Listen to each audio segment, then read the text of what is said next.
Hello dear student. तो आज हम लोग एल्कोहल फिनॉल ईथर का जो हमारा चैप्टर चल रहे थे उसी चैप्टर के अंदर एक नया लेक्चर लेके स्टार्ट किए आप लोगों के साथ हाजिर हुए हैं और उसी में आज हम लोगों को पढ़ना है रिएक्शन ऑफ फिनॉल यानी कि फिनॉल की अभिक्रिया यानी कि फिनॉल की रासायनिक गुण पढ़ना है आज हम लोगों ने। एल्कोहल के जो रासायनिक गुण थे हम लोगों के कंप्लीट हो गए, तो आज हम लोग स्टार्ट कर रहे हैं फिनॉल के रासायनिक गुण यानी कि रिएक्शन ऑफ फिनॉल की बात करते हैं।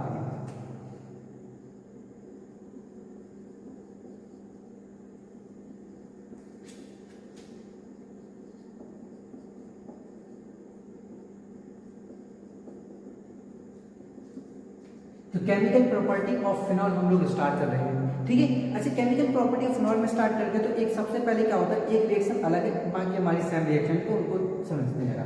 तो सबसे पहली रिएक्शन है कि फिनॉल जो होता है एस्टिक करेक्टर रिप्रेजेंट करता है।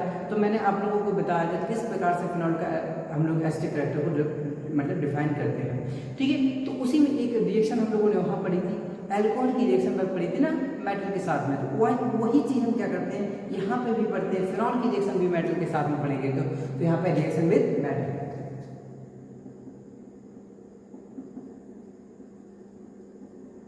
यानी कि धातु के साथ हो गया।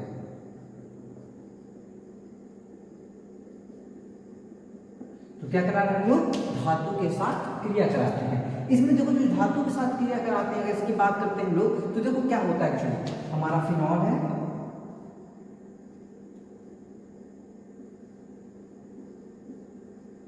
देखो जैसे फिनॉल की रिएक्शन हम लोग क्या कराते हैं, सोडियम मेटल से कराते हैं। सोडियम मेटल से जैसे ही कराएंगे तो क्या करते हैं, सोडियम हाइड्रोजन को डिस्प्लेस कर देता है, क्योंकि बताया था ये OH तो हटाया नहीं, ये क्या करता है एस्टिक करेक्टर रिप्रेजेंट करने के लिए जो OH का बॉन्ड होता है यहाँ पे, ये वाला बॉन्ड होता है, तो H प्लस निकल जाता है, OH माइनस। और देखो जब कहीं से H प्लस आयंस निकलते हैं तो क्या करते हैं, वो धातु क्या करता है, अम्लीय का गुण प्रदर्शित करता है। क्योंकि अम्ल यानी एसिड की डेफिनेशन क्या होती है, जो H प्लस आयन को रिप्रेजेंट करते हैं, जो H प्लस आयन देते हैं उन्हीं को क्या कहते हैं हम लोग अम्ल कहते हैं। एक परिभाषा ये भी तो पढ़ी हुई है हमने। तो देखो यहाँ से जब ये एलियन रिएक्शन करी तो ये H प्लस आयन निकालना हुआ यानी कि H2 गैस की फॉर्म में ये हाफ हाइड्रोजन निकाल देता है, इसी बिहेव से क्या करता है ये H टेबल को रिप्रेजेंट करता है।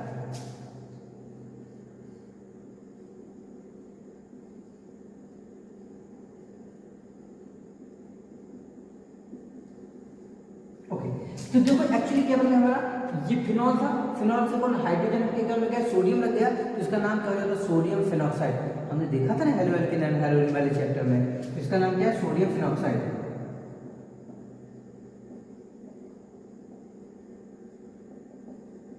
सोडियम फिनॉक्साइड इसका नाम होगा। फिनॉल से सोडियम फिनॉक्साइड का फॉर्मेशन इस प्रकार होता है। ओके, इसका कन्वर्जन में यूज करते हैं, बहुत सारी कन्वर्जन में यूज किया भी। ओके, तो अब जो हमारा सेकंड टॉपिक है इसी में रिएक्शन ऑफ फिनॉल्स यानी कि केमिकल प्रॉपर्टी ऑफ फिनॉल के अंदर हम देखने जा रहे हैं aromatic electrophilic aromatic substitution reaction, मतलब इलेक्ट्रॉन स्नेही एरोमेटिक प्रतिस्थापन अभिक्रियाएं के बारे में हम बात करेंगे अब, ठीक है।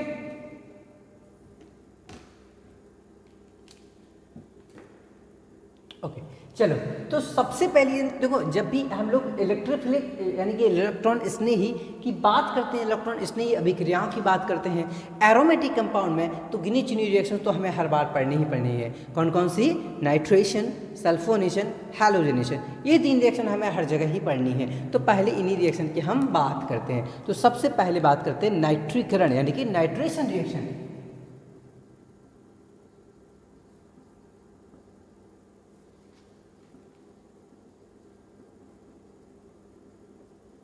तो क्या नाइट्रीकरण की रिएक्शन की हम लोग सबसे पहले बात करेंगे।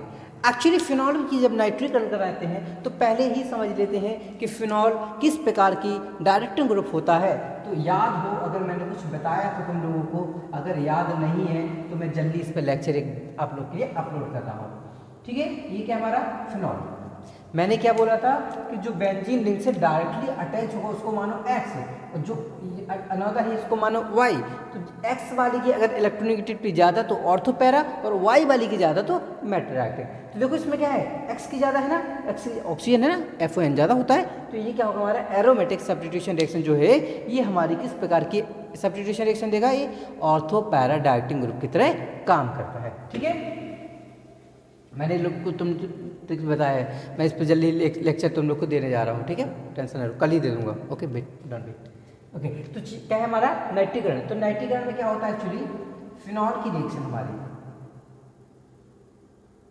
NO सॉरी फिनॉल है, फिनॉल की रिएक्शन जैसे ही हम लोग डाइल्यूट HNO3 के साथ कराते हैं, किसके साथ में कराते हैं, डाइल्यूट HNO, अरे यार सॉरी, डाइल्यूट HNO3 के साथ जैसे ही कराते हैं, वो भी टेम्परेचर भी लेते हैं हम लोग। यहाँ पे टेम्परेचर की अगर बात करते हैं तो हमारा 298 केल्विन, कितना होता है, 298 केल्विन समथिंग लेते हैं, मतलब वही समथिंग कह सकते हो, रूम टेम्परेचर पे रिएक्शन हमारी हो जाती है। तो टेम्परेचर की बात नॉर्मली है, रूम टेम्परेचर से रिलेटेड है। तो एक्चुअली क्या होता है, हम लोगों ने पहली बार उस चैप्टर में भी पढ़ा था, तो जो HNO3 होता है ये टूटता है हमारा OH माइनस और NO2 प्लस से टूटता है। तो ये NO2 क्या होता है हमारा इलेक्ट्रोफाइल, यानी कि क्या होता है, इलेक्ट्रॉन स्नेही अभिकर्मक कहलाता है। तो NO2 जो होता है, इसके जो हमारा फिनॉल है, इसके ऑर्थो और पैरा पोजीशन पे जुड़ जाता है।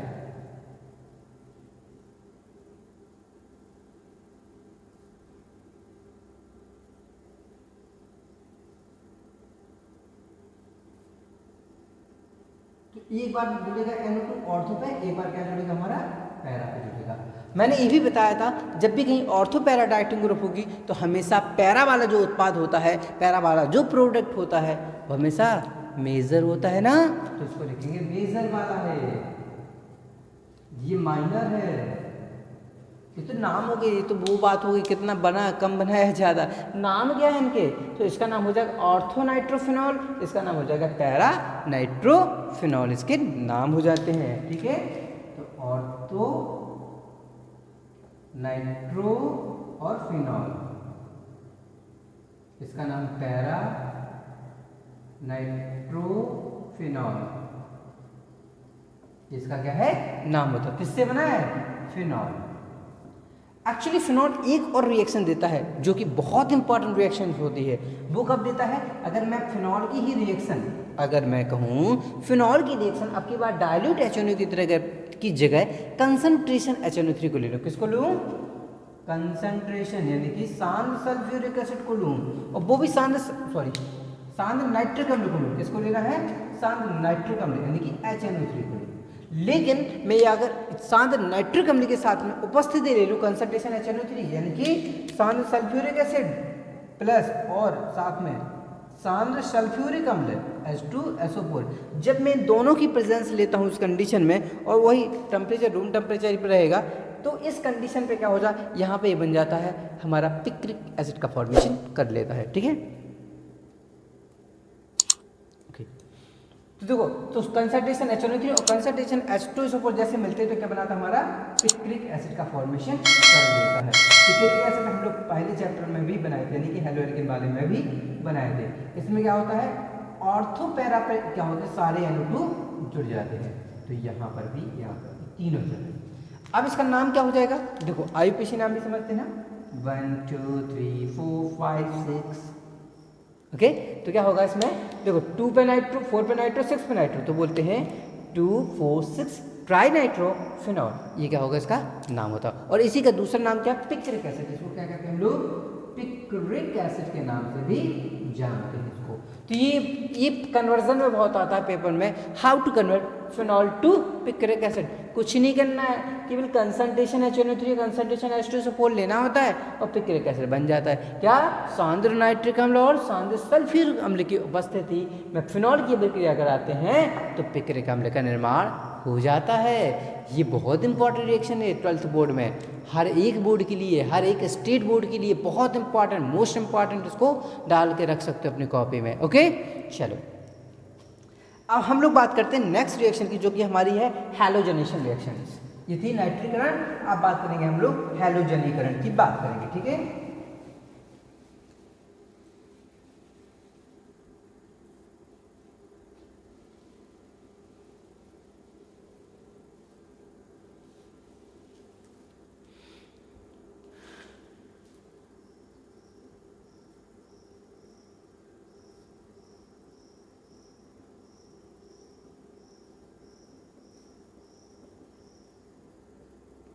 ठीक है। तो क्या है हमारी हैलोजनीकरण। यानी कि अगर हम लोग फिनॉल की रिएक्शन एक हैलोजन के साथ कराएं, किसके साथ कराते हैं फिनॉल की रिएक्शन? फिनॉल हमारे पास। अगर मैं फिनॉल की रिएक्शन कर रहा हूँ हैलोजन के साथ में कराऊँ, मतलब हैलोजन के साथ कराने का मतलब मेरा है Cl2Br2 वगैरह के साथ कराता हूँ। ठीक है, तो मैंने मान लो लिया Cl2 ले लिया, इसमें प्रेजेंस ले लेते हैं हम लोग कार्बन सल्फाइड CH2 की प्रेजेंस ले लेते हैं, इसकी CH2 की यहाँ पर प्रेजेंस ले लेते हैं। तो जैसे इसकी रिएक्शन होगी तो क्लोरीन कहाँ जुड़ेगा? एक बार ऑर्थो एक बार पैरा, तो इसको जोड़ देते हैं। ओके, यहाँ पर क्लोरीन एक बार यहाँ पर क्लोरीन, ये हमेशा मेजर हुआ तुम्हारा, ये हमेशा क्या होगा? माइनर होगा। नाम क्या हो जाएगा इसका? ऑर्थोक्लोरो, क्या है हमारा? फिनॉल। इसका नाम तो पैरा पे क्लोरो लगा, पैरा क्लोरो फिनॉल इसका नाम हो जाएगा। तो क्या हो जाएगा? ऑर्थोक्लोरो फिनॉल, इसका पैरा क्लोरो फिनॉल, ये इसका क्या हो जाते हैं? नाम हो जाते हैं। ठीक, तो इस तरीके से हम इसको क्या करेंगे, हमारी जो हैलोजनेशन रिएक्शन है वो इस तरीके से हो जाती है हमारी। ओके, तो देखो ब्रो, एक्चुअली क्या होती है हमारी रिएक्शन, ये हमारी क्या है? हैलोजनेशन रिएक्शन होती है। लेकिन इसी अगर मैं फिनॉल की दूसरी एक हैलोजनेशन की ही एक एग्जांपल और होता है, उसकी मैं बात करूँगा। यानी कि फिनॉल की रिएक्शन मैं करा दूँ ब्रोमीन वाटर के साथ में, किसके साथ करा रहा हूँ आपकी बात? देखो यहाँ पे ब्रोमीन वाटर है, ब्रोमीन विद H2O है, यहाँ पे क्लोरीन विद CH2 है, यहाँ पे ब्रोमीन विद CH2 भी हो सकता है। तो ब्रोमीन जब CH2 के साथ में होगा तो क्या बनाएगा? ऑर्थोक्लोरोबेंजीन बनाएगा, सॉरी फिनॉल बनाएगा। लेकिन जब ये ब्रोमीन वाटर के साथ में होता है, इस कंडीशन में इसका प्रोडक्ट जो बनता है वो डिफरेंट बनता है। एक्चुअली डिफरेंट कुछ नहीं बनता है, समझो जरा बस की बात को। ये है फिनॉल, फिनॉल अपने साथ कहाँ कहाँ पे जोड़ सकता? ऑर्थो पैरा, ऑर्थो पे जोड़ सकता, क्योंकि ऑर्थो पैरा डायरेक्टिंग ग्रुप कहलाता है। जब ये ऑर्थो पैरा पे जोड़ने की क्षमता रखता है, तो जब ब्रोमीन आता है वाटर के साथ में, इस हर एक ऑर्थो पैरा पे जुड़ जाता है। तो यहाँ पर भी ब्रोमीन, यहाँ पर भी ब्रोमीन, यहाँ पे जलवा, वहाँ पे जलवा, हर जगह ब्रोमीन का ही जलवा है। ब्रोमीन क्या कहता है? यहाँ जलवा, वहाँ भी जलवा, ऑर्थो पे जलवा, पैरा पे जलवा, इस वाले ऑर्थो पे भी मेरा ही जलवा रहेगा। ठीक है ना? तो ये अब क्या बन गया, इसका नाम क्या हो जाएगा? आई पीछे नाम बोलो, 3 4 5 6 2 4 6, तो 2 4 6, 3 ब्रोमीन तो ट्राई, कौन लगा है? ब्रोमीन, तो ब्रोमो किस पे जुड़ा हुआ है? फिनॉल, तो ट्राइब्रोमो फिनॉल इसका नाम हो जाएगा। तो क्या है इसका रिएक्शन? फिनॉल की रिएक्शन जब भी ब्रोमीन वाटर के साथ कराते हैं, इस कंडीशन में 2,4,6 ट्राइब्रोमो फिनॉल का फॉर्मेशन होता है। ठीक है, तो ये हैलोजनेशन के हमारे क्या होते हैं? 2 पार्ट्स होते हैं। ठीक है, तो इसमें हमें हैलोजनेशन नहीं पढ़ना है, सल्फोनेशन नहीं पढ़ते हैं। एक्चुअली सल्फोनेशन का यहाँ पे एरोमेटिक सब्स्टिट्यूशन रिएक्शन उतना बेटर नहीं होता है। तो यहाँ पे कुल मिला के समझो कि हम लोग एरोमेटिक सब्स्टिट्यूशन रिएक्शन में फिनॉल की टर्म में हम लोग ना ही तो कोल्बी तुम्हारी फिडेल क्राफ्ट रिएक्शन पढ़ते हैं, और ना ही यहाँ तुम्हारी कौन सी रिएक्शन पढ़ेंगे हम लोग? सल्फोनेशन पढ़ते हैं। ठीक है, तो बढ़ते हमारे नेक्स्ट रिएक्शन की ओर। ओके,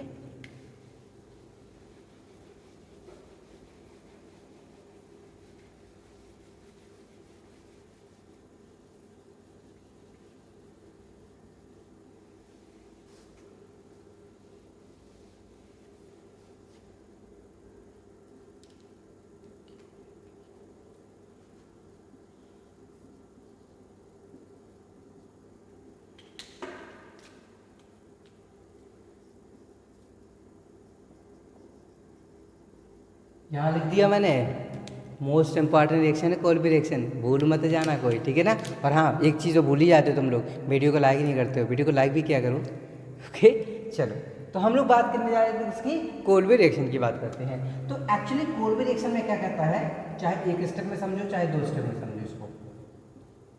कोल्बी रिएक्शन में कहता है, इसको स्टेप में मैं बताता हूँ, पहले 2 स्टेप वाली बता देता हूँ। ठीक है, मैं सिंपल सी रिएक्शन बताता हूँ। कहता है कोल्बी मतलब जो फिनॉल की रिएक्शन जैसे हम लोग NaOH के साथ कराते हैं, ठीक है, फिनॉल की रिएक्शन क्या कराते हैं हम लोग? NaOH के साथ जैसे ही कराते हैं, तो इस कंडीशन में क्या बनेगा? बताएगा कोई? फिनॉल बनेगा। क्या बनता है? फिनॉल से NaOH से कराते हैं, तो AOH, ये वाला H, ये OH निकल के बन जाता है सोडियम फिनॉक्साइड। क्या बन गया हमारा? Sodium phenoxide. और जैसे ही सोडियम फिनॉक्साइड बनता है और उस कंडीशन में हम लोग क्या करते हैं, यहाँ पर CO2 गैस को पास करते हैं। किसको? CO2 गैस को अगर पास करें, लेकिन जो यहाँ पे H2 बना था उसको भी लिख लेंगे यहाँ पे। तो जैसे CO2 और H2 के प्रेजेंस में अगर हम लोग कराते हैं तो ये जो CO2 टर्म है ना, ये क्या करता है, उसको ऑर्थो पे जुड़ जाता है। अब जुड़ता किस तरीके से उसको समझो जरा।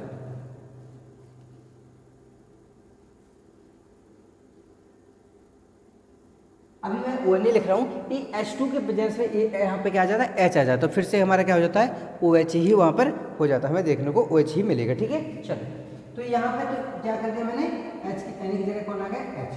अब ये CO2 जाएगा इस वाले, लेकिन हम लोग तो बचपन से पढ़े रहते आ रहे ना कि बेंजीन देखा, बेंजीन के 6 कार्बन, 6 कार्बन पर 6 ये हर एक कार्बन पे एक एक हाइड्रोजन होता, मतलब यहाँ पे भी हाइड्रोजन तो है, ये हाइड्रोजन है ना। अब देखो CO2 को भी देखो ऐसे लिखते हैं, CO डबल बॉन्ड O, एक बॉन्ड मैंने तोड़ा, मान लो इसको तोड़ा मैंने, ठीक है, मान लो ये वाला मैं इसको ना तोड़ के इसको तोड़ता हूँ, ये वाला, तो ऑक्सीजन की इलेक्ट्रोनेगेटिविटी ज़्यादा, तो ऑक्सीजन पे माइनस, कार्बन पे प्लस, ये आना है कि नहीं आना है। चलो यही चीज़ यहाँ पे करते हैं, तो यहाँ पे जब ये बॉन्ड टूटेगा एक्चुअली तो H पे प्लस आएगा, कार्बन पे माइनस आएगा। देखो मैं तुम्हें दूसरी भाषा में समझो, ये मत कर देना कि सर गलत है, गलत नहीं है, मैं तुम्हारे समझाने के लिए इजी भाषा में बता रहा हूँ, ठीक है। ये तरीका नहीं है, मैकेनिज्म पढ़ोगे, अगर इसकी मैकेनिज्म कहोगे तो मैं बताऊँगा, मैकेनिज्म बता दूंगा तुम लोग को, तो मैकेनिज्म पूरी एक्सप्लेन करती है, मैं बस तुम्हें उस तरीके से सिंपल तरीके से इसको बता रहा हूँ कि कैसे याद रख सकते हो, कैसे जुड़ता है यहाँ पे, ठीक है, बस उसको समझा रहा हूँ। तो H पे क्या आएगा प्लस, कार्बन पे आएगा माइनस, माइनस से कौन जुड़ेगा, ये प्लस वाला जुड़ेगा, तो देखो क्या हो जाएगा यहाँ पे, समझते चलना कि बात को, एक कार्बन में जुड़ा कार्बन, कार्बन से डबल बॉन्ड से ऑक्सीजन, डबल बॉन्ड से ऑक्सीजन, एक क्या लगा O पे क्या है माइनस, तो माइनस पे कौन लगे, जो H निकला था ना इसका, ये जाके इससे जुड़ जाएगा, ये क्या हुआ, इससे जाके जुड़ गया। तो एक्चुअली बन क्या गया, देखो अब बन क्या गया, ऑर्थो पोजीशन पे COOH लग गया, मतलब ऑर्थो पोजीशन पे कौन लग गया, COOH लग जाता है, और जब ऑर्थो पे लगेगा तो पैरा पे भी लगेगा, लेकिन पैरा इस यहाँ पे क्या होगा, ऑर्थो पे लगेगा तो क्या होगा, पैरा पे भी लगेगा, तो पैरा वाला भी बना देते हैं।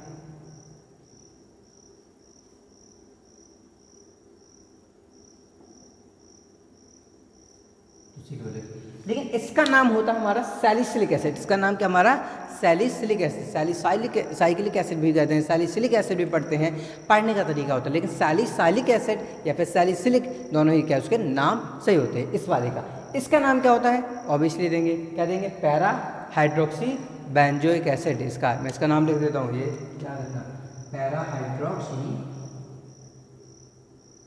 Benzoic acid.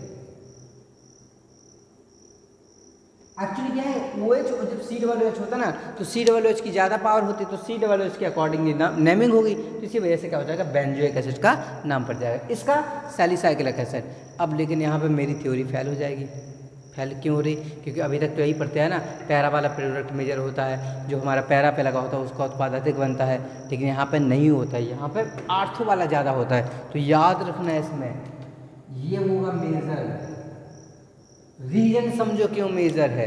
एक्चुअली क्या होता है, ये हाइड्रोजन इस ऑक्सीजन के साथ बनाता है यहाँ पे इंट्रामोलिकुलर हाइड्रोजन बॉन्डिंग, अंतः अणु हाइड्रोजन बंध का निर्माण करता है। देखो एक ही अणु है हमारा, एक ही अणु के अंदर उसने हाइड्रोजन बंध बना लिया ना, अपने अंदर ही बॉन्ड बना लिया है, अपने अंदर ही हाइड्रोजन बॉन्ड बना लिया है, जिसकी वजह से यहाँ पे इफेक्टिवनेस क्या हो जाती है, बढ़ जाती है, और बढ़ जाने की वजह से ये अच्छा मजबूत कंपाउंड, यानी कि अच्छा स्ट्रॉन्ग कंपाउंड का फॉर्मेशन हो जाता है हाइड्रोजन बॉन्डिंग की वजह से, इसकी वजह से इसकी स्ट्रेंथ ज़्यादा बढ़ जाती है और ये मेजर प्रोडक्ट का फॉर्मेशन कर लेता है। तो ये तो तुम्हारा है एक तरीका करने का। दूसरा तरीका क्या है तुम्हारे इसको दिखाने का, अगर वन स्टेप करना हो, कुछ नहीं करना है, पहले यानी AOH ऊपर लिख दो, नीचे लिख दो CO2 और H2, बस बना दो तुम्हारा सैलिसाइलिक एसिड, यानी कि क्या OH और COOH। तो क्या होता है, जब भी हम लोग ये कोई भी रिएक्शन लिखे हमारी, इसको करो चाहे इसको करो, दोनों ही कोई भी रिएक्शन है, तुम जिसको पेपर में लिखना चाहोगे वो दोनों ही तुम्हारी क्या है, इसमें सही मानी जाएंगी तुम्हारी कोई भी रिएक्शन के तौर पर, ठीक है। ये हमारी वन लाइनिंग होती है, ये हमारी एक्सप्लेन। अगर लेकिन पेपर में केवल कोल्बी रिएक्शन पूछ रहा है तुमसे नेमिक रिएक्शन पे, तो इसको करके आओगे, कोल्बी में कुल्ला करोगे, किससे करोगे, CO2 गैस से, मतलब कोल्ड ड्रिंक से कर रहे हो, कोल्ड ड्रिंक से कुल्ला करोगे तो क्या बनेगा हमारा, कोल्ड ड्रिंक से सैलिसिलिक एसिड का फॉर्मेशन हो जाता है, सिली सिली कहता है ना, यारा सिली सिली सिली, वो बोला यारा सिली सिली कोल्ड ड्रिंक पियो, मतलब धीमे धीमे पियो। तो कहता है कोल्ड ड्रिंक भी फिनॉल, कोल्ड ड्रिंक के साथ अगर पियोगे तो सैलिसिलिक एसिड का फॉर्मेशन होगा इसका। ठीक है, ठीक है, इस चीज़ को बस तुम्हें याद रखना है। ठीक, ओके।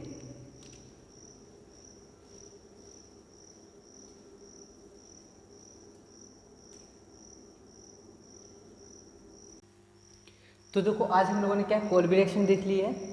ठीक है, तो कोल्बी रिएक्शन तक का आज लेक्चर रखते हैं। बाकी जो बची हुई नेक्स्ट रिएक्शन हमारी वो भी काफ़ी इंपॉर्टेंट रिएक्शंस हैं, तो उनको हम लोग नेक्स्ट लेक्चर में डिस्कस करेंगे। और साथ में हाँ, नेक्स्ट लेक्चर में हम लोग ईथर भी स्टार्ट कर देंगे। तो ईथर की जो एक निवास ने कमेंट किया था कि IUPAC ने हम ईथर की और बता देना, तो हम कल है लेक्चर उसमें भी कल उसको डिस्कस भी कर लेंगे। ठीक है, बाकी वीडियो को लाइक से सब्सक्राइब जरूर करिए आप लोग, क्योंकि शेयर इस समय आप लोग लाइक भी नहीं कर रहे वीडियो को देखने के बावजूद भी, और शेयर भी सब्सक्राइब भी नहीं कर रहे हैं आप लोग। अरे कम से कम वीडियो देख रहे हो, लाइक तो करो। लाइक करने में क्या आ जाता है आप लोग का, है ना। तो वीडियो को